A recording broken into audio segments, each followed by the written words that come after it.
I want to run an experiment. $100. Same bill, same value, two very different countries. Let's see what it actually buys. Groceries, dinner out, rent, gas, a trip to the doctor. Same $100. Wildly different lives. Hello, willkommen. Welcome back to German-American Life and Vibes, the channel where we explore the beautiful, occasionally baffling friendship between Germany and America. Today we're doing something a little different. Less history lesson, more receipt. We're taking $100, real current prices, the kind I had to go digging for, and spending it 5 times. Groceries, dinner, rent, getting around, and healthcare. Germany, I'm anchoring in Munich because it's the city I know best and, honestly, one of the most expensive in the country. I'm not cherry-picking to make Germany look cheap. If anything, the opposite. And America, broadly, because, as you know, in the United States, $100 means something very different depending on which zip code you're standing in. Let's spend some money. First stop, the supermarket. In Munich, a single person budgets somewhere around €300 a month for groceries. That's a little over €70 a week. So $100, which at the moment is a bit less than €100, gets you close to a full week of groceries for one person. Real groceries: bread, cheese, vegetables, a bit of meat. The essentials of an actual kitchen. And here's the part that surprises people. German groceries, broadly, run something like 40 to 50% cheaper than their American equivalents. Not 50% worse quality, 50% less money. Now let's cross the Atlantic.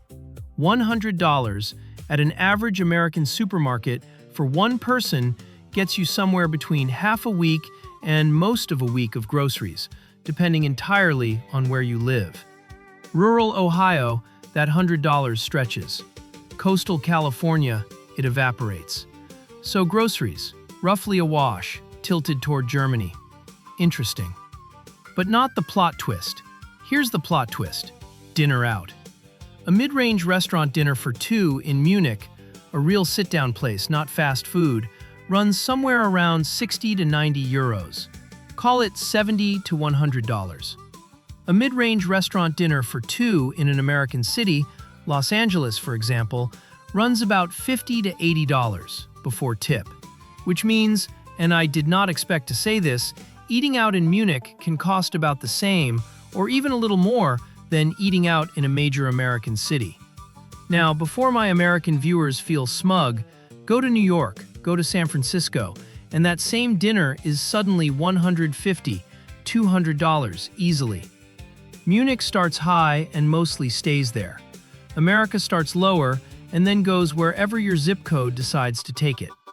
So, groceries, Germany wins on value. Dining out, it depends entirely on which America you're comparing it to. This is going to be a theme. Now for the number that actually decides how anxious you feel every month: rent. A one-bedroom apartment in central Munich runs somewhere between 1,200 and 1,800 euros a month. Munich, by the way, is the most expensive city in Germany. More than Berlin, more than Frankfurt, more than Hamburg. I didn't pick it to make Germany look cheap. I picked it because it's home. So call that roughly $1,300 to $2,000. Now the American national median for a one-bedroom apartment across the entire country, small towns and big cities combined, sits at around $1,500 a month. Munich rent and the American national average rent are roughly the same ballpark. I know. That is not the story either country tells about itself. Americans assume European rent is cheap. Germans assume American rent is astronomical. And the truth, at least for Munich specifically, is it depends which America you mean. Because the American average includes small towns in Ohio and Iowa, where you can rent a whole house for $1,100. And it includes New York and San Francisco, where a one-bedroom can run $3,500 or more. More than double what you'd pay for the nicest apartment in central Munich. So $100 in rent terms is almost a meaningless unit. It's roughly 6 to 8% of a month's rent, whether you're in Munich or in most of America. What actually matters isn't what $100 buys, it's what the whole month costs, and how much of your income disappears into it before you've bought a single grocery. And that is where the two systems really start to diverge. But we'll get there. Let's talk about getting around. And then let's talk about the number that, for me, changes the whole conversation. Transport first. In Germany, there's something called the Deutschland ticket, 63 euros a month, and it gets you unlimited regional and local public transport, anywhere in the entire country. Munich to Hamburg. Not fast, but unlimited. So $100 covers a full month of nationwide public transport, with room left over for a coffee. If you drive instead, gas in Munich currently runs around 2 euros a liter. Converted, that's something like $7 to $9 a gallon. Yes, you heard that correctly. In America, gas has actually been climbing this year too, nationally averaging somewhere around $3.80 a gallon this summer, pushed up by conflict overseas. Still, less than half of what German drivers are paying. So, American gas, cheaper. German public transport, extraordinarily cheap and genuinely useful. Which one saves you more depends entirely on whether your city was built for a car or built before the car existed. Munich was built before the car existed. Most of America was not. Now, healthcare. In the United States, a routine doctor's visit, if you don't have insurance, averages somewhere around $150 to $200 for one visit. For a cold, a checkup, a worry you want someone qualified to look at. That is your entire $100. Gone. Before any tests, before any prescription, before anything actually gets treated.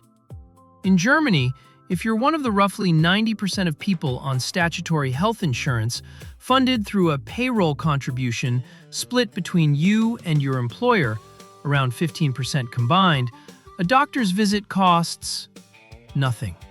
0 euros at the point of care. You show your insurance card, you see the doctor, you leave. The $100 simply never comes up.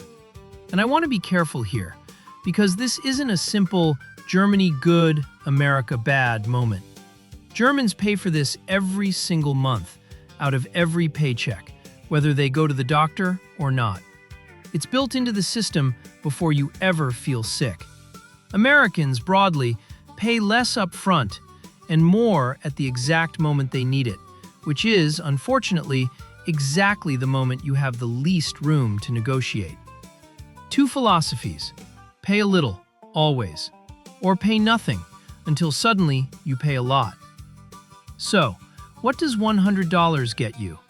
In Munich, nearly a week of groceries, half a nice dinner for two, about 1.5% of a month's rent, a full month of unlimited public transport, and a healthcare system that mostly doesn't need your $100 at all. In America, somewhere between a third and a full week of groceries, depending on your zip code, a decent dinner for two if you're not in a big coastal city, roughly that same sliver of rent, more gas than you get in Germany, and if you're not insured, exactly one visit to the doctor.